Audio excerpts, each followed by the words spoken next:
I just want people to realize their potential. I'm so shocked of where I once was to where I am now. And so when people come to me saying, I don't think I can get out of my work and it's so tough, or I don't think I can ever lose weight, or I don't think I can ever lift weights in the gym, like, I was there. I was saying all these things. I was upset about all these things. I was, I'm never going to be the person that I want to be, but you can, and you can with a little bit of help. And I just feel very passionate about making others feel better about themselves and knowing that they have so much more in them than they think they have. I wanted to start this podcast, which we'll get into a lot of diet and exercise, health and wellness things, which is kind of at the foundation of self-improvement. I want to first ask you, you have a coaching business, an online health and wellness coaching business for women. And I just want to ask you first, why do you do this? So it's not something that I thought I would ever do, like when someone has like a, longing passion. I don't think all my life I've thought, this is what I've wanted to do. But I came to a point in my life a couple of years ago where the pandemic hit, COVID happened, and I think it gives you that chance to really slow down in life. It maybe gave some people that chance to kind of slow down and pause and really think, like, what do I want to do with my life? What direction do I want to go in? And I was already experiencing my own health and wellness journey, whereby I just started to focus more on my own health, well-being, exercise, eating well. And I started doing that more for physical reasons. I wanted to look good. I was getting married, all these exciting things, going on holidays. But what I didn't realize was actually the mental benefits, the mental fitness I got from it, the confidence I got from it, how far it was able to take me out of my comfort zone, and all those amazing benefits. And I kind of had my own journey in that sense. And I guess when COVID hit, and I'm a dentist also, and dental practices closed down for a while during COVID, it gave me a chance to be like, what do I really want to focus on, and where can I add more value to people, and what is my purpose? And I really wanted to start helping. It was men and women at first, to kind of start to prioritize themselves, because it's very easy to kind of get within the circle of life with work, easy to get burnt out and to not put yourself first. And I wanted to work with people to empower them to kind of put themselves first mentally and physically, and I guess show them all the benefits that I felt that I experienced. And yeah, that's kind of where it all came from. I didn't actually go about thinking this is going to be a business, this is going to be my new job or my profession. I kind of just started out like on social media, an Instagram page, sharing some fitness tips, sharing some health and fitness tips. And then from there, I guess I got very lucky, and that kind of developed more into a business. And I guess 3.5 years later, it's continued, and, I love it. And I've created a great work-life balance for myself in that sense. You've told me that you've scaled back tremendously on the dentist work. You still are in, 1 day a week or so, but far scaled back from what you used to. You said something interesting there, which is purpose. And that's something that I think about a lot in life. So I'm wondering, when you were full-time dentistry, thinking about doing this thing that you're doing now, kind of what did you think your purpose was when you're being a dentist versus what is your purpose now? Mm-hmm. I think when I became a dentist, which is almost, 10 years ago now, I didn't even understand probably the concept of purpose. I would say throughout most of my life, up until my mid-20s, I was going with the flow of life. So what maybe I was expected to do. So you're going through school, you get good grades, studies, university. And then I kind of just went into dentistry, and I thought, that's my path. That's my calling. I don't really know what else there is. And I think as I got into it, I realized, like, I found it challenging. Don't get me wrong, dentistry is a wonderful profession. It's such a flexible profession. We're helping people who are in pain and improving their smiles and confidence and everything like that.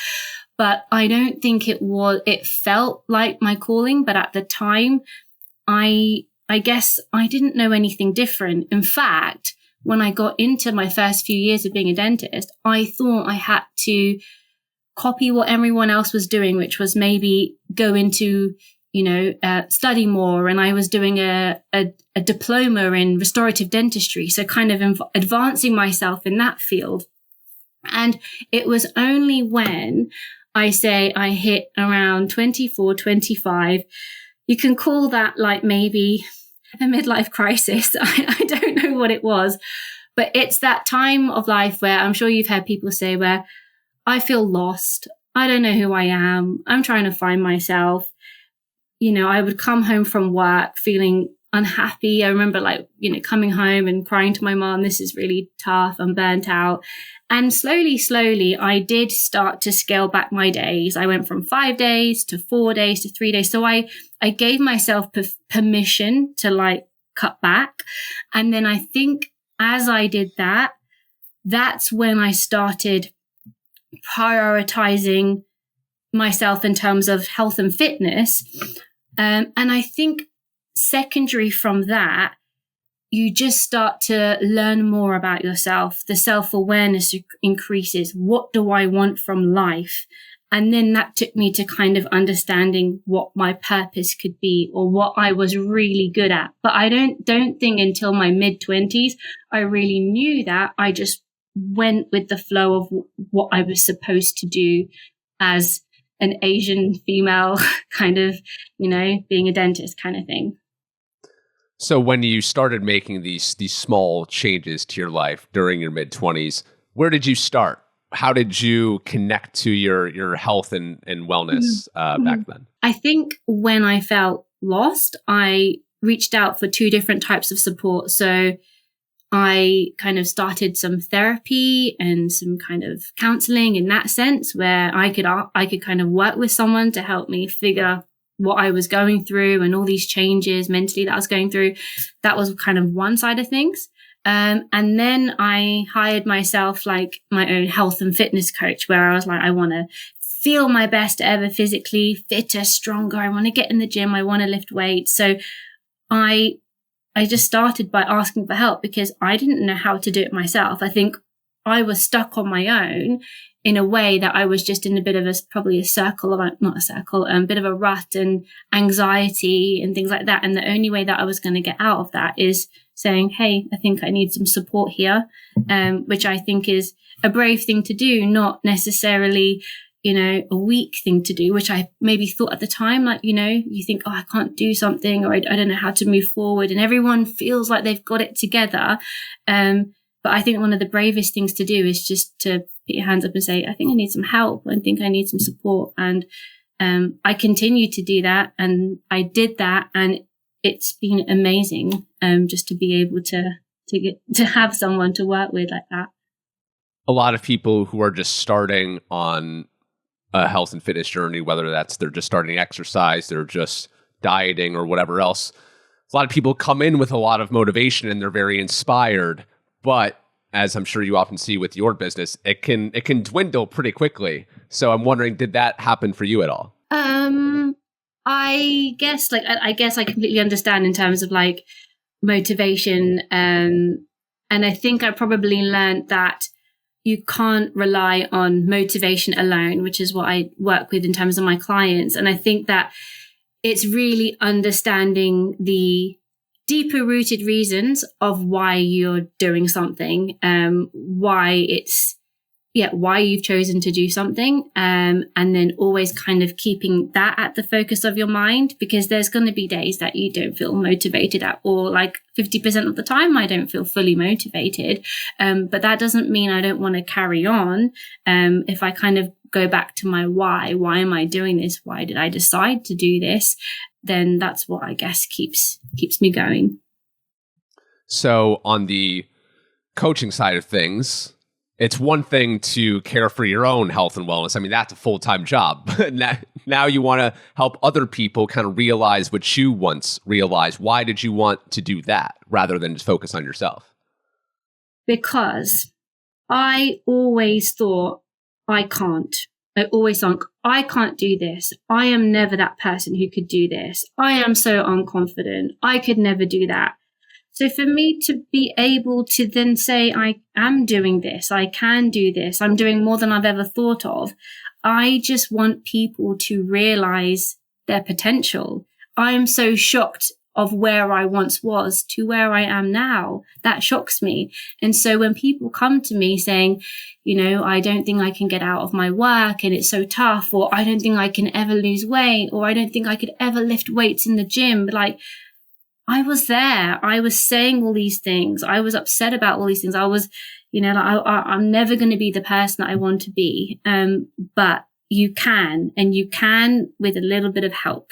And that's what I want to that's why I want to work with these people, because I feel like everyone has some potential. Everyone has potential more than what you believe in. And it's all in the mind, right? It is all in the mind.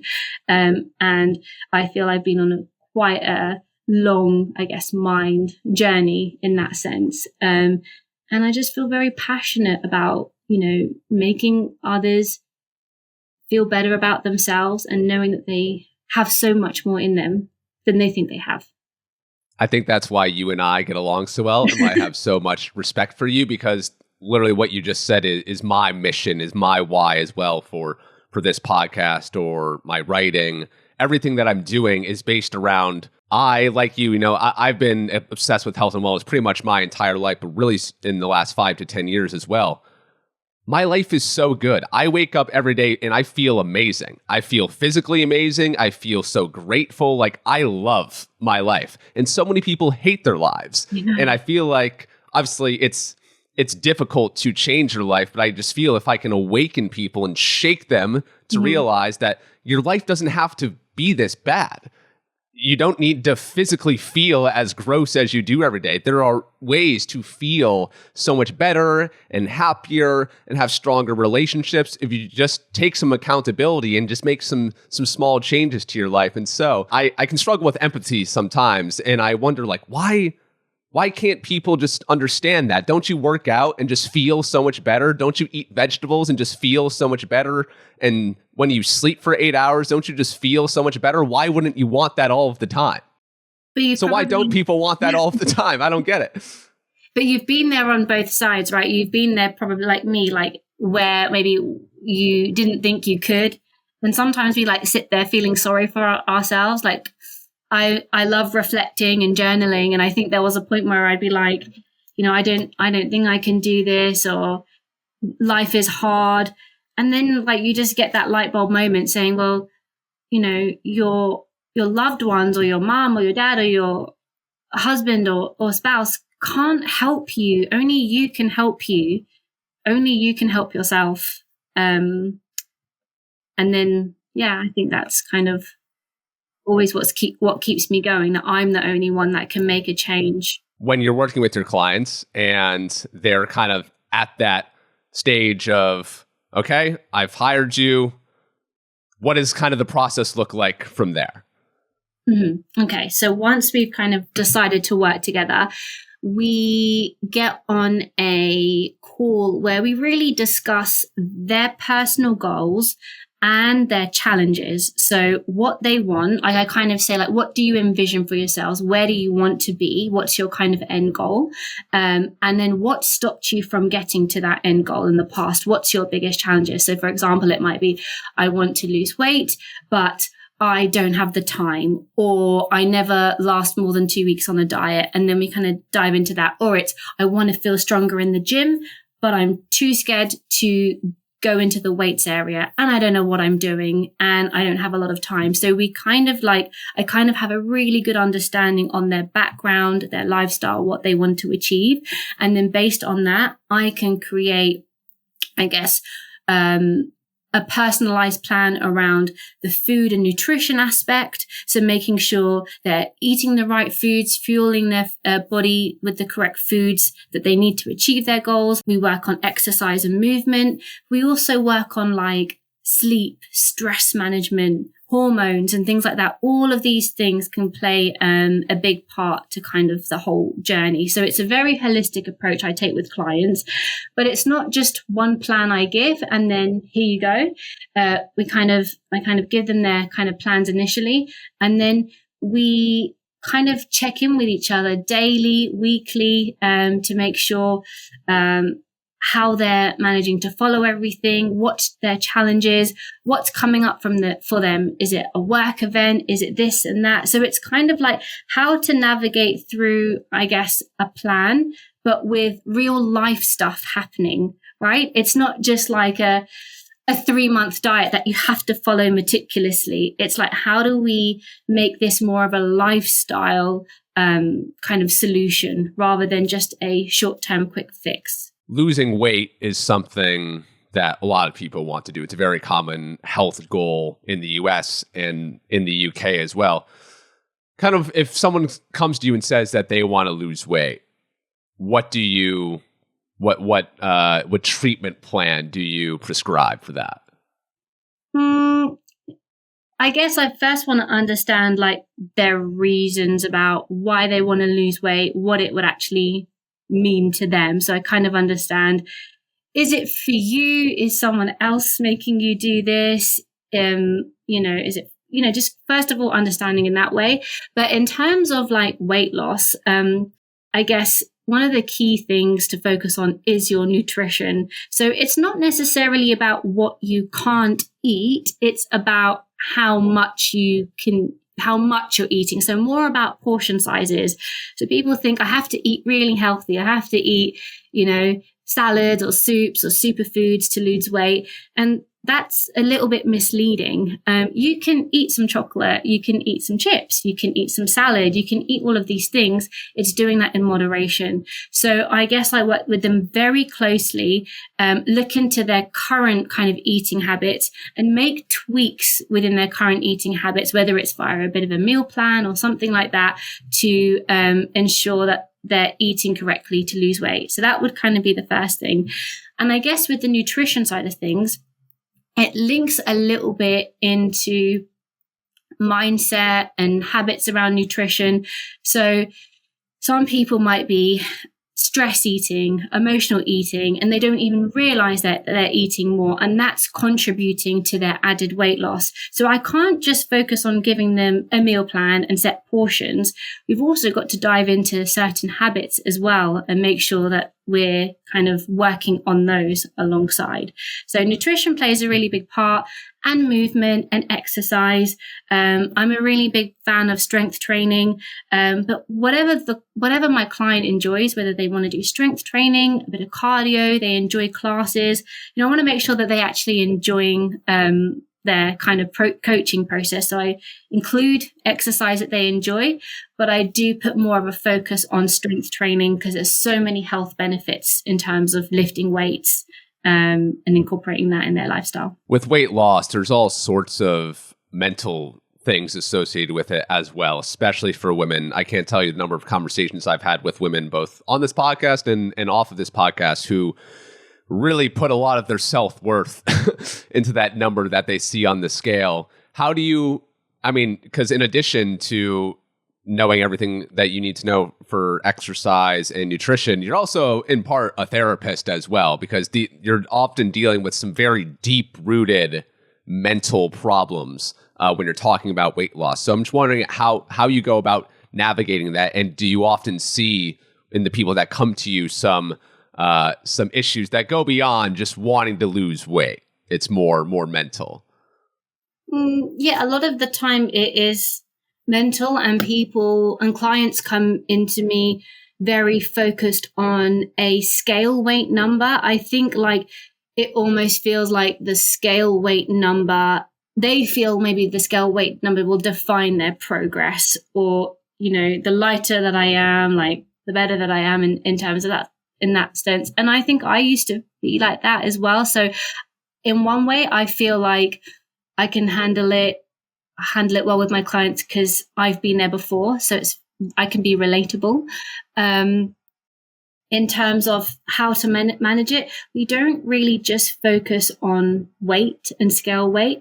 It's about how they feel in their clothes. It's about taking pictures each week. I also kind of just ensure like we don't always focus on, weight. It's like, how did you progress in the gym this week? How are we getting stronger? How are you feeling in terms of energy levels? So I try not to make the whole focus every time we speak about kind of weight and things like that. And if they are very focused on that way, I guess, we unpack that a little bit more, or I think throughout the process is a learning curve. So what they usually start to realize on their own that actually this is more than just about weight loss. I am feeling good. I am feeling strong. I made this decision for myself today. I allowed myself some time to eat instead of like spending all my time with the kids. I feel more energized. So I think actually throughout the process, they go on their own self-development journey and realize this themselves. So a lot of people who lose weight, and I don't know if this is necessarily the case with your program, but just in general, a lot of people who lose weight, they lose the weight, they're feeling good, and then not too long after, they actually put back on the weight, and sometimes even more weight than they originally had. Why do you think that happens? That is generally because they're probably started off with a very unsustainable diet. So whether they've gone on a juice diet or I've heard people say, I'm just going to go on a juice diet for this time, or I'm going to go low fat or keto or something like that. So it's not very sustainable in terms of keeping the weight off. And so they resort back to old habits because, they need some carbs. And also they probably haven't worked on their deeper rooted habits as well. It's just, I'm following a plan. We can follow a plan. We can all follow a plan for 8 weeks, 2 months, 3 months. But then you're not, working on why you were maybe overeating in the first place, or what led you to have, what led you to feel demotivated about not moving or things like that. So I think how I work with my clients is we don't cut out carbs. We don't cut out sugar. We see what they're eating already, and I just make helpful tweaks into their diet to make it feel more sustainable. So, for example, it's been Valentine's Day this week, and people are going out for Valentine's dinners, and they want to eat their favorite foods, and they want to go out and enjoy themselves. And how I would work with them is look, let's look at the menus beforehand. Let's have a little bit of a strategy in terms of, you don't need to go for starters, mains, desserts, and 3 glasses of wine. You can still enjoy yourself by having a main meal and choosing something sensible on the menu. So it's just, I work with the clients so they can feel a bit more educated about the decisions that they make, when it comes to socials. And that's basically it. So it just feels a bit more sustainable. And then we work on habits as well, so that when they leave me, it now feels natural to them and it's their lifestyle. Right. And a lot of people kind of are afraid to start a diet, or to what you just spoke about, kind of do something unsustainable. A lot of that, the failure to adhere to a diet, is often because people think it's very depriving. You're just not allowed to eat the things that you love. These are bad foods that that have no place being in my body. How do you navigate that and tell your clients that, no, you can still eat the things that you love, and you don't need to punish yourself if you do those things? Yeah. No, you're absolutely right. I always say to clients who, I have a little form that they fill out before we jump on a consultation, and they always write, I can never stick to a diet, or I find, I'm useless, or something like that. And actually, most of the time, it's not you that's the problem. It's the diet that you've chosen to follow that's the problem, or it's not the right solution for you. So if they've shared with me previous diets they've been on, I can kind of understand what's not worked well for them, and I can teach them that they can eat foods that they enjoy and still lose weight. So it's a constant communication and educational process, like a coaching process, in order to kind of get them to understand that dieting doesn't have to be hard, and it doesn't have to be restrictive. But if you don't know that, then you're just going to guess and think, well, this looks healthy or this doesn't look healthy, so I'm not going to eat it, and I'm just never going to eat it again. And then that's not something that's sustainable. A common physique that a woman wants, correct me if I'm wrong, but this is just what I've gathered. They want a tight booty. They want a slim Hourglass, waist. Coke bottle. Yes, the Coke bottle. They want toned arms and toned shoulders, but not big arms. So how do we get to that ideal body type? Yeah, so that body type, it's toned, where you've got all the right areas. You're shapely. You got a nice shape to you. So I guess it's having a combination of low body fat and muscle mass in certain areas. So you might want to work on building your glutes. You might want to work on dropping body fat around your tummy area, and you would be working on building muscle around your shoulders areas as well. So if someone wants to get to that stage, it's a combination of dropping body fat. So you're working on your nutrition, you're being in a calorie deficit, eating enough protein, but at the same time, you're working really hard with your strength training. And so you have a good strength training routine where you're working your full body and you're building muscle at the same time. And you focus on something called progressive overload, which means you're trying to build up the weight that you're using incrementally with your sessions.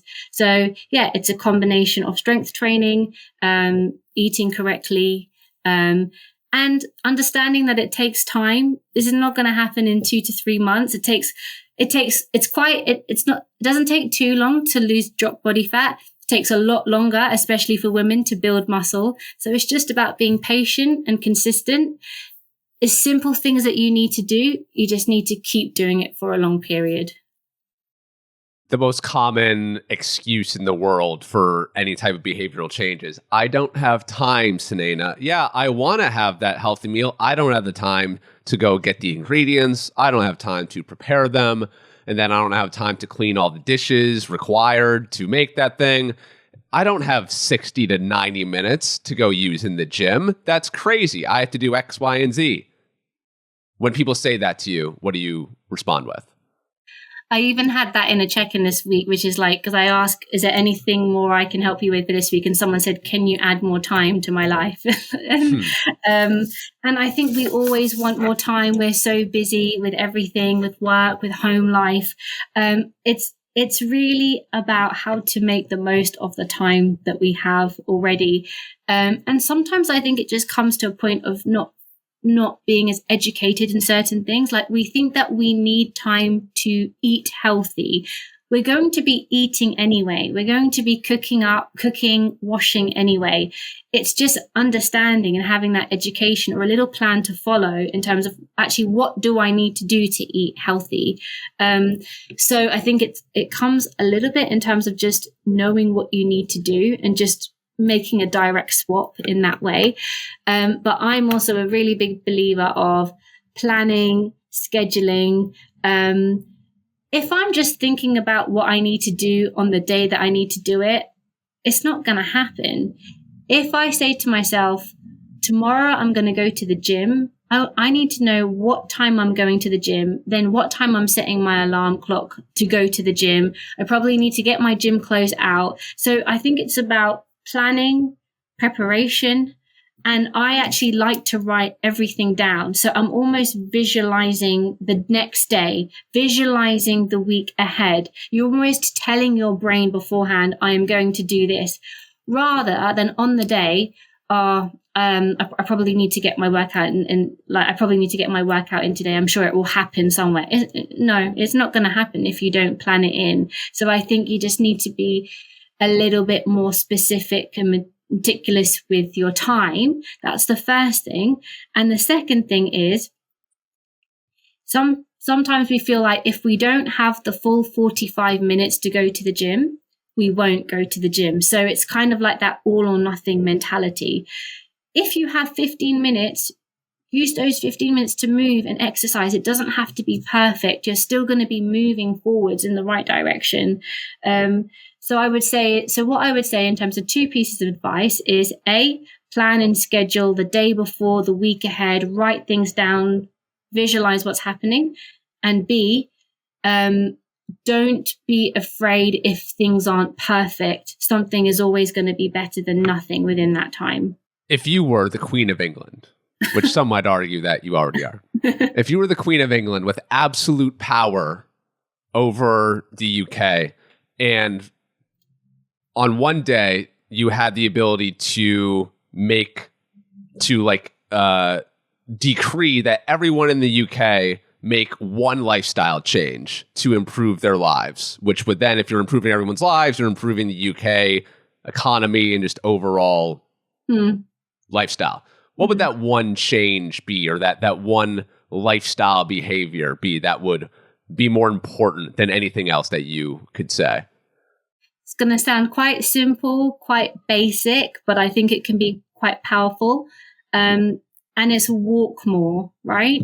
Walking has both mental and physical benefits. Like if you can get out, you're getting out for fresh air. You're getting away from your desk. You're having that mental break, even for 10 minutes. You're breathing in, fresh air and anything like that. So just mentally, I think that's, something really, really important.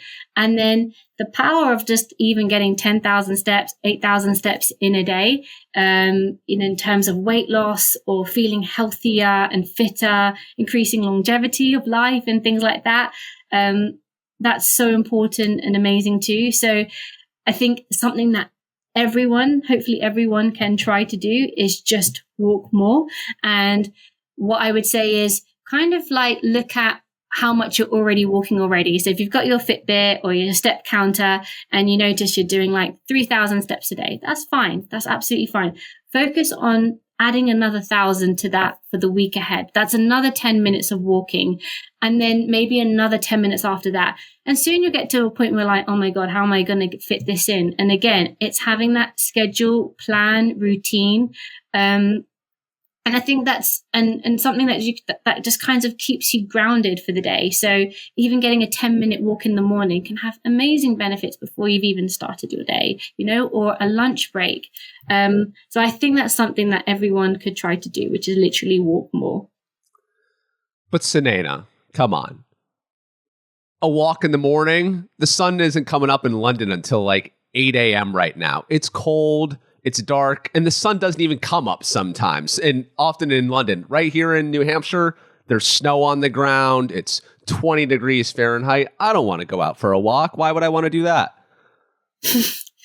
I think, again, it's that motivation thing, right? It's like, that it sounds like hard to do, getting off your sofa. That feels really nice and warm to go out and about.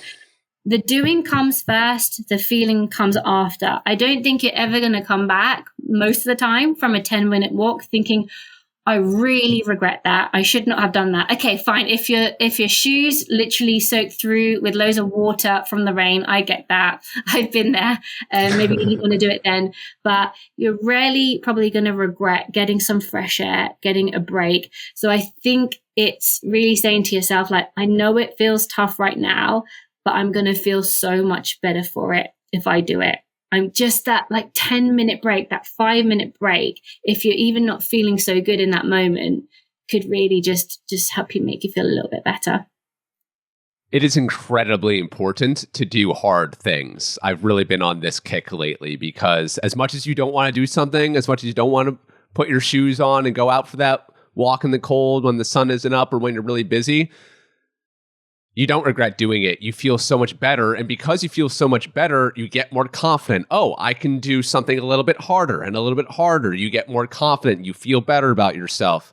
And I think if I could decree something every day as the King of England, it would just be do something hard today or do something that scares you today, because that will inevitably expand your comfort zone. And if you do something just slightly hard every single day for a year, you will be in a drastically different place in a year, which I want that for everyone. So I just wish people, like, I understand we're wired to be comfortable.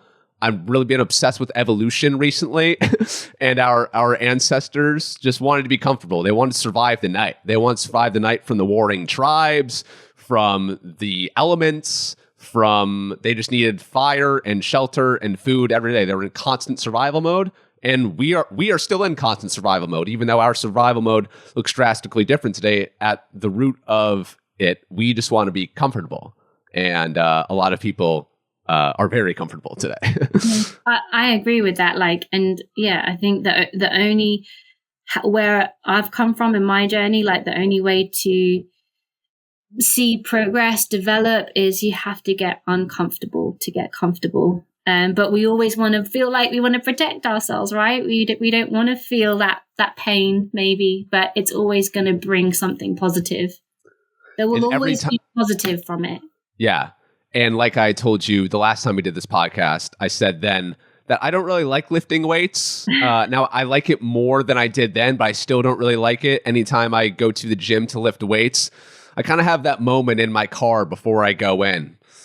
I'm here again. I don't really want to do this. But I will say the biggest thing is just showing up, because I will never get to the gym, have that moment, and then turn back. That's who does that? Once you're so the thing is, you just got to show up, because once you show up, showing up's the hard part. Doing the work is the easy part. Would you agree? Absolutely. I had my husband Nim. Again, he loves going to the gym, but there are days where he just doesn't want to go. Or I have my clients who feel like they'll message me saying, I really don't feel like going, and all I'll say, or even when it comes to their walk, I'll just say, all I want you to do is put your gym clothes on and arrive at the gym, and you can do 5 minutes. All I ask you today is to do 5 minutes. If you then feel like you want to do more, do more. If you really feel like you can't do more, come home. No one comes home. Right. You just need that. That would make you feel worse about yourself, is going there and then turning back. Yeah. And so you kind of okay, the hard part is just pushing the front door. The hard part is just telling yourself, I've got to do this, right? Once you're there, and the moment that you lift that first weight, or you're moving for the first few minutes, you realize you're going to get some endorphins. You're going to feel good. And then you want to push yourself more. Okay, so I want to completely switch gears now. Thank you for all of your insight there. So let me set the scene here. It's 13 months ago. Me, you, your husband Nim, and my friend Kelsey, who's been on this podcast several times, we're out having a night in London. We're having a great time. The drinks are flowing. So many laughs. Learned a lot of things about Nim that night. That's for sure. Toward the end of the night, you confided something in Kelsey and I, and it was something that we were really touched by when you told us. Can you tell us and my audience now what you told Kelsey and I then? Yeah, gosh, it feels like such a long time ago. We were literally kiddies, but we need another night like that. But yeah, so that's 13 months ago. So that must have been January. Yes. And I think we shared with you that we were about to embark on our IVF journey. So in terms of a little bit of background around that, we had been trying to get pregnant, I would say, for about 2.5, 3 years. And I think at that point, we were kind of in a place where the next stage for us was getting some help and starting our IVF journey. So I think it was a great night for us to have, actually, because I think we've been going through a lot at that point, and just to kind of hang out with you guys and let our hair down, it was really good. So thank you again for cheering Yeah. for that. No, we're honored to have been a part of that. How difficult was it for you to come to this decision of going down the IVF road? Because everything that I've come to understand about IVF, it's not easy at all. Physically, it's not easy. Emotionally, it's even harder. So, kind of how much did you weigh this decision? Did you guys make a pros and cons list? Did you go back and forth a million times about whether you should do it? What did that process look like? It was definitely a long process, I would say, especially for me mentally. I would say it probably took me about a year, even a little bit more, to kind of come to terms with this is kind of the route that we're going down. And I guess I even didn't really know much about it. I didn't have much education about what it involved. So I think I had to do a lot of research on it. And I guess coming from a medical background, like, again, we want to weigh up all the pros and cons and learn about every single risk that's out there. I think the most difficult thing for me is I like to feel in control. I like to feel in control of my body. You know, I put into my body in terms of food, like, you know, nourishing foods. I have the control in that way. I have control over my body in terms of like exercise and things like that. And I guess with the IVF, it was coming to terms with like, I'm now going to hopefully do something beautiful, but the process is me having to almost give that control of my body to these doctors, to be putting these hormones in. What are the risks with that? What's the long-term risks? I think I just found it hard to kind of to come to terms with not feeling in control of what I was going to do with my body. And maybe knowing from some people and certain stories that it's a stressful process. You know, like people say, oh, moving house is one of the stressful things you can do, or planning a wedding. And then you hear about IVF. I didn't really hear much about it in the first place. I don't know many people who'd gone through it personally, but it seemed to have a slightly negative connotation to it. So it just felt scary at the time. So when did you finally make the decision to go through with that? Yeah, so it was, again, the beginning of last year. And I think one of the reasons why it also felt really heavy is because of me not enjoying my work as well as a dentist. So that I was kind of feeling very overwhelmed with work, very burnt out.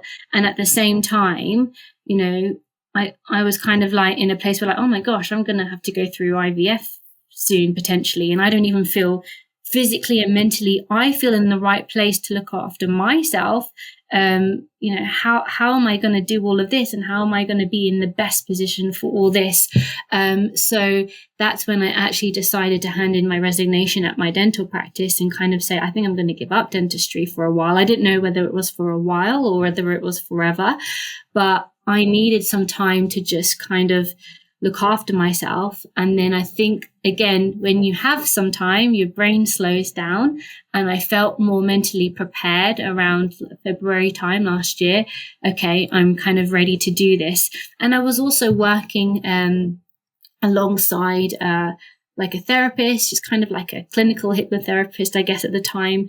And she kind of said, like, if you're going to go into this, go into it feeling confident about going into it. Don't start this if you're not feeling good about it just yet. And so I allowed myself that time to kind of think, actually, you know what? There could be such a beautiful positive thing that comes out of this.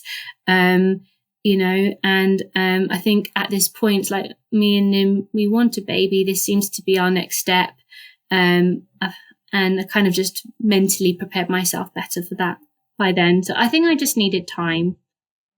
And I needed to put myself in a better position mentally. I wanted to feel my best mentally. Then I wanted to go into this process. So when did you officially start the IVF process? And what exactly, I mean, honestly, my listeners could probably use some education too. It's probably one of those things that, like, you hear the term and you're like, oh yeah, I know what that is. I know what that entails. And then you actually think about it and you're like, wait, actually, I really don't know much about that. So you don't need to get super graphic or anything, but yeah, just please tell us what exactly, once you started the process, what it looked like. Yeah. Okay. So we started the process around April time. And I would say, like, if all kind of goes to plan and all goes well, it's probably around like a 8-week process. For us, it took a bit longer. There were, don't want to say complications, but things that didn't quite go to plan. So for us, it kind of lasted from the end of April, to around August. So it was about a 4-month process. And I guess there are 2 stages to IVF. The first one is where the woman has to go through some injections. So there was a point where I'd be injecting myself with some hormones, I think up to twice a day. And that was probably for about 2 to 3 weeks. And the purpose of that is, I guess, like once a month in terms of a period, you release an egg. Hopefully I'm saying this all right. It might not be all correct, but during our periods, we release like 1 egg. And when you're going through IVF, you want to maximize your chances for a baby as much as possible. So we're aiming to stimulate more eggs in that time. So we're injecting ourselves with more hormones, and the aim is to produce more egg follicles. Then the woman goes for like their first, I guess, surgery or procedure. And that first procedure is called an egg collection. So you're kind of put to sleep, had a bit of sedation. And this is where the surgeon kind of extracts the eggs from, tries to extract any eggs that have kind of been created from your ovaries. And that's kind of the first stage. So if you're lucky, you're going to get multiple eggs. You may just get some, you may get none. So it's very different for every couple. So that's kind of like the first stage. And then if all kind of goes to plan in that first stage, you've got a number of eggs. Then the partner kind of does his thing, and in that same time, and they kind of bring the eggs and the sperm together, and you're kind of waiting to see if they join, fertilize, and if you produce a number of embryos. So that's kind of the first stage, the second part. And if you're successful and there's fertilization and you're producing these embryos, then they take the best embryo and you go for your second procedure, which is your embryo transfer. So they take that embryo like a couple of days later and they insert that into your body. And technically at that point, you're pregnant, you have an embryo in your body, and you've got to see for, 2 weeks, they call it 2-week wait, whether your body kind of accepts that embryo and whether you are pregnant or not. So I guess that's more of the simplified version of it, but it could take a lot longer. You might need to go through multiple egg collections. You might need to go through multiple embryo transfers depending on your kind of circumstance. You explained that beautifully. Thank you. I think that's very easy for the people to understand. Did you have to go through do this process multiple times, or did it take the first time? We were very lucky that it took the first time. So with the egg collection, I had a good number of eggs, but I did get quite unwell with that. I think I was a bit overstimulated. So I had something called mild OHSS. So it was quite uncomfortable for a few weeks. Some will experience that, some will experience more, some will experience less. So, I was lucky that we had a number of eggs. And then I was lucky that the first time we did the embryo transfer, that was successful. That's awesome. I'm so happy for you. But I have to imagine in between that buffer period where you're just kind of waiting to find out, did it take? What was that like? Were you anxious? Were you stressed? Yeah. And if you remember me saying, like, I found it hard, like, I like to be in control, or Right. not that I like to be in control, but like I like to know what was happening. And I think with this process, you have to go into this process knowing that things might not go to plan. So things didn't go to plan. So even though I've said what I said and things took, we had to cancel or postpone things for 1, 2, 3 months even because of certain things, or maybe I was a little bit more unwell with certain things as well. So I think the hard part was like, when something was supposed to be on this date, you're given like a timeline of dates, you know, the injections from this date to this date, then you have your egg collection, and then you have your embryo transfer, and it's over like a 2 to 3 month period. And so you kind of have this focus.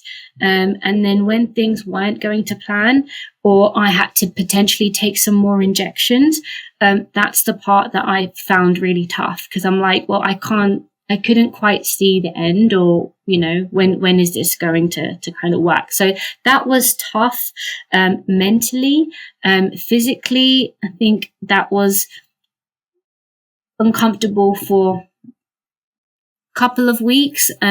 But I managed through it. And I think that you just have to go into the process open-minded and having some good support around you. Like Nim was absolutely amazing through this. You know, my parents and his parents were very, very supportive. So it was tough mentally and physically, but I think I just kind of had my good mantras, affirmations. And, you know, I said I was working with, like a therapist at the time, and she's quite like, she's not, I don't want to say voodoo or anything like that, but she was quite quirky in terms of things that she shared with me, quite spiritual. And she always said to me, like, focus on faith over fear, or everything is happening for you and not to you. So lots of positive mantras. And I kind of just had that kind of at front of mind, to kind of get me through it as well. Take me back to the day that you found out that you were successfully pregnant on the first try. Yeah.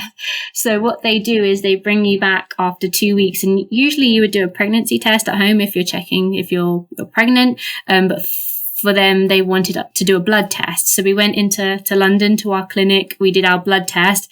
It was around 9:00, and they said, in 2 to 3 hours time, we'll give you a call with the results. And we were like, oh my God, what do we do with these 2 to 3 hours? Should we go and eat? But then if we eat and then we go home, we might be getting this call on the tube. Should we go straight home and just sit there? You know what to do. So we went to a nice restaurant for breakfast in London, Disham. If you haven't been, you have to go. I just went there. Oh, okay. Amazing. We sat there. We didn't really speak to each other, twiddling our thumbs. And then we decided like to eat really quickly and just go home. And then we got a phone call from one of the doctors. And yeah, it was very emotional, a relief. I mean, just gave each other a hug on the floor. We tried to actually video most of our journey. So from April to August, we had took pictures and videos. So everything we've kind of recorded. So we look back on that sometimes. But yeah, no, we just kind of turned toward each other because both of us have been through this, right? Like I know the woman goes through a lot, but mentally the man, you know, they have to provide a lot of support. You know, they go through their own emotional things, and both of us just kind of like, teared up. And then we started telling our close relatives, our parents and everything, and they're really pleased for us. So you said that there was kind of a stigma around IVF when you started telling your close friends and family. Did you include that part? And if so, did you find that there was kind of some stigma around it? I know there's probably a stigma about it because I don't think a lot of people talk about it. I've realized that actually more people have gone through fertility issues or IVF than I've ever known before. The moment that I've opened up, people have opened up. But if I don't open up, I hadn't heard any stories. I think Nim is the same. He was opening up to some people at work and didn't realize that lots of people had gone through it. So I don't feel hesitant to share. I think it's something that you're going through.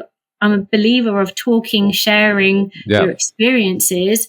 No, I didn't get any issues in terms of sharing. I think maybe like the older generation, especially in terms of my Indian family, like I think I even tried to explain it to my grandma who like lives at home with my parents, and they don't understand what it is. I've never heard of it. Yeah, they've not heard of it. I mean, they're 80, 90 years old. Yeah. So they, not aware of it. So it's more just trying to make them understand. But yeah, no, haven't had any issues with sharing with people. I guess I didn't realize how, I don't know when IVF first started becoming a popular thing, that that wouldn't have happened just during their, that it hasn't been around their entire lifetime. I imagine the stigma, I would guess, is just embarrassment. Some people feel embarrassed about it, that they can't have a child in natural ways. Is that where the stigma stems from? Potentially. Just general expectations, and I honestly don't know what it is, because personally I've not experienced, like, I don't feel the need, like the want to share it. Like I think like the only reason why maybe there's been hesitation in terms of sharing it is because it felt like no one else was going through it, like we were the only ones going through it. And shall I tell you one thing? I think like where I was a bit nervous to share with people is, I think some people associate like not being able to conceive sometimes with like people are just too stressed, right? Like going through a lot of stress in their life. And that's something that I received a few comments from, which is like, oh, you're probably not getting pregnant because you're stressed, or you don't know how to manage your stress, something like that. And that feels very personal. That can feel like quite a personal attack.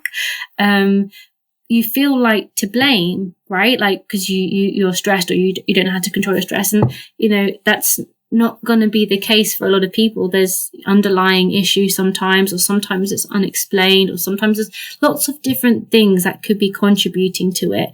And so I think the only reason why I might have been hesitant is to tell certain people who may have known my background of going through some stress and anxiety is that they would then say to me, is it because you go through stress, or you've gone through like some anxiety and stuff? And then that would make me feel like it was all on me. And that would be the tough part, I'd say. So how long have you been pregnant for?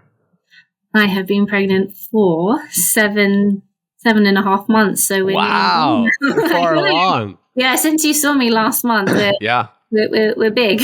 We're getting there. So yeah, we're due pretty soon, April. That's amazing. That's so soon. How has being pregnant over these last 7 months, how does the reality of it match up to your expectations or fears, doubts, concerns that you had about it going into it? Mm-hmm. I think once I started going through IVF, I think I've come a long way mentally in terms of like not overthinking too much ahead or to the future. So I never allowed myself to think like pregnancy is going to be a certain way, and these are my expectations about pregnancy. I've just kind of taken it as it comes.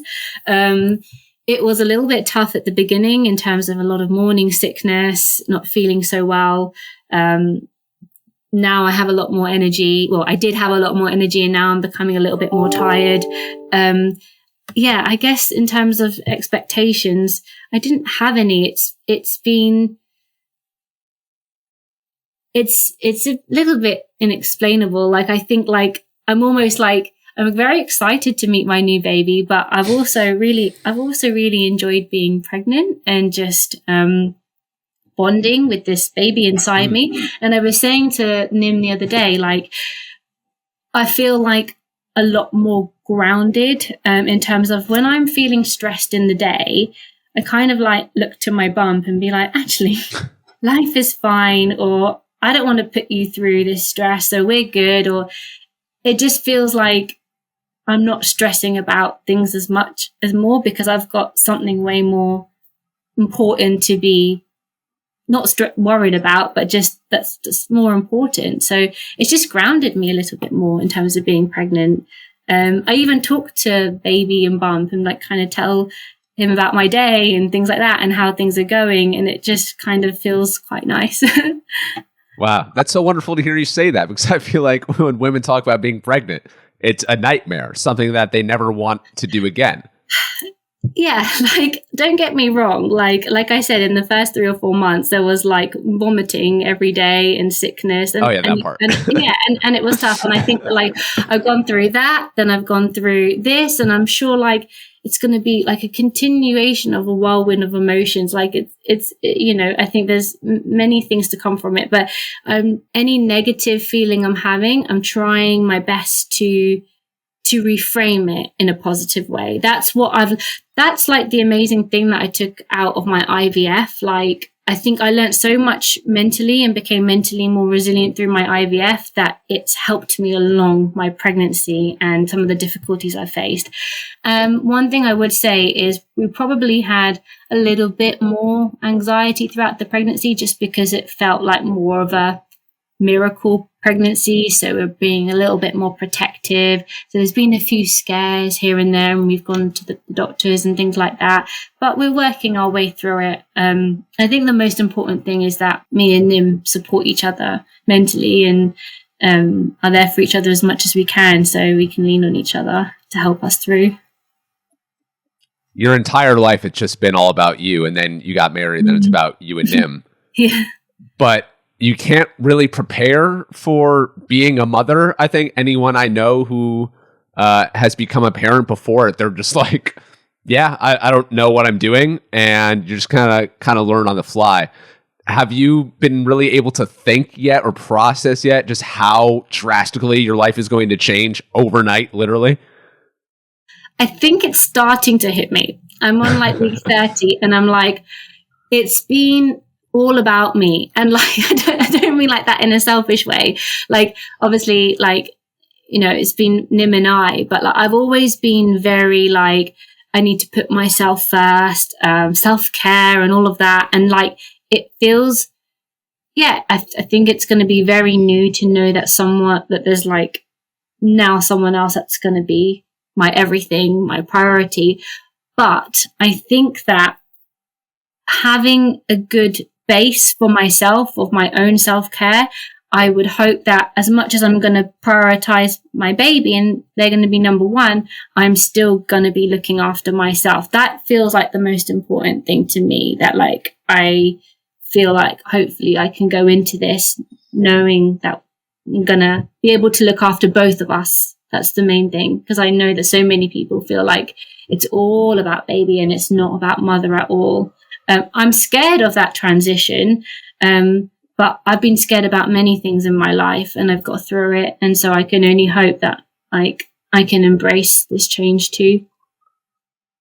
Damn right you have. So you love to be in control and you're obsessed with health and wellness, and being pregnant doesn't really go hand in hand with any of those things.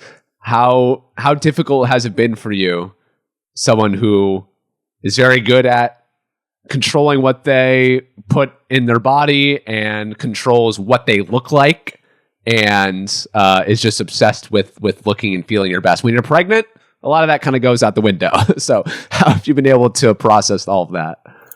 Again, a lot of this processing was probably before I even started the IVF journey. I think I needed to overcome a lot of these mental barriers to be able to feel fully comfortable in going through IVF and accepting that, hey, I could even get pregnant from this as well, and things are going to change. So a lot of the processing was before. And I guess in terms of the body changes that we naturally will experience, I think it was a little bit tough to begin with. It's still like tough, but every time I kind of go to that place in terms of like, feel like I've put on weight and everything like that, which naturally you're going to do. I just kind of reframe it in a way that like, well, I'm growing, that means baby's growing, that means baby is healthy. So again, always trying to put a positive twist on it. And in a way, like, because I've developed good, healthy habits with my exercise and fitness, I've kept my fitness up throughout my pregnancy in terms of food. Again, like, yes, there's been some cravings and I've had more junky foods than I would normally do. But again, it's all been in moderation. And because I've kind of got those habits already in place, I feel like hopefully after, I can get back to it, because I know how important it is for me to kind of eat well and stay fit. So yes, I've put on weight. I understand that that's going to be part of the process, and I'm trying to reframe it. I've been reframing it in a positive way. And I know if I want to get back to, looking fitter, then I know I can. How have you needed to modify your exercise while being pregnant? Yeah. So whether you've whether you've exercised before or not exercised, you can still exercise through pregnancy. If you are going to continue exercising through pregnancy, I'd recommend getting some sort of support, personal trainer who's qualified in the correct way. For me, I have just basically modified my routine slightly. So there's going to be certain exercises as you progress through your pregnancy and bump gets bigger and things like that, where you don't want to be in certain positions. For example, you want to avoid lying down on your back, or you want to avoid crunches and things like that. So it's modifying certain exercises. And as you get through your trimesters of pregnancy, you're probably going to start reducing the intensity and not pushing for like that final rep, and just kind of keep, having that moderation. So I've continued with my strength training. I've done reformer Pilates, carried on with my walking, and all of that is going to be healthy for me, healthy for baby, help with my recovery post-pregnancy as well. And again, it's just helping me mentally through my pregnancy. I could not imagine not being able to exercise during pregnancy. To be honest, at the beginning, through the first trimester, when I was really unwell, I wasn't able to exercise much. And even through parts of my IVF, I wasn't. And I think that is what probably wasn't helpful for me mentally, just doing the things that I would normally want to do. But overall, it's modifications, and getting some support as well if you are going to do some exercise during pregnancy. But it's one of the best things that you can do. Last question. Yes. You keep referring to your child as baby. What's the name? No name yet. No name. We've come. We've thought of a few names, but Troy's a great one. Not quite there. Yeah. Troy could be a good name. Leon? Yeah. I'm sure Nim's put that one on the list. He's put some interesting ones on the list. Like what? What's the most interesting one? No. He's good. No, they've all been decent. We're pretty much on par with what we like. Just kind of like a short, simple, modern name. Not like a Sonayna Chandran, which is quite complicated for people. Such a pretty name. No, thank you. No, we've got some in mind. I think we're probably only going to know once baby is born and see what they look like, and then kind of allocate them. Well, I'm so happy for you that this process has worked out so well for you so far. Just a couple months away from the big day. I can't wait to see you guys in London when you're parents. And I can't wait for baby to make their appearance on the podcast in the coming months. That absolutely has to happen. Get them exposed to the public eye immediately. Yeah, definitely. A night out with baby. Sonayna. Yeah. Thank you so much for being here. You're awesome. You're inspiring. Thank you for all the education and the information that you provided. And I'm really honored that you and Nim chose to share that information with us 13 months ago on that night. It's something that I will forever treasure. And the little holiday that we took to Ireland a year ago, as well as kind of like your last big hurrah before you started doing all this adult stuff. So we're very honored and grateful to have been a part of your story. And I can't wait to continue being a part of it going forward. Oh, thank you so much. It's been a pleasure, Troy. Thank you for having me.